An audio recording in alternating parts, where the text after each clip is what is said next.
Well, back here at home, you may have seen the booths popping up all over Bakersfield and Kern County, and now fireworks are officially on sale. Dozens of private and nonprofit organizations, as well as schools, use fireworks booths to raise funds for their respective causes each and every year.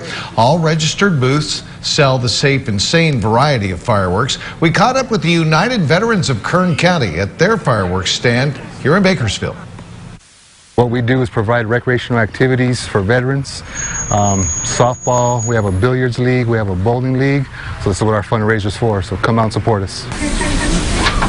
So if you are buying fireworks today, make sure you're getting the right kind. The Kern County Fire Department says if your fireworks do not have the California State Fire Marshal's safe and sane seal on them, they're illegal. And if you're caught using illegal fireworks or modifying safe and sane fireworks to make them illegal, you could be subject to a $1,500 fine.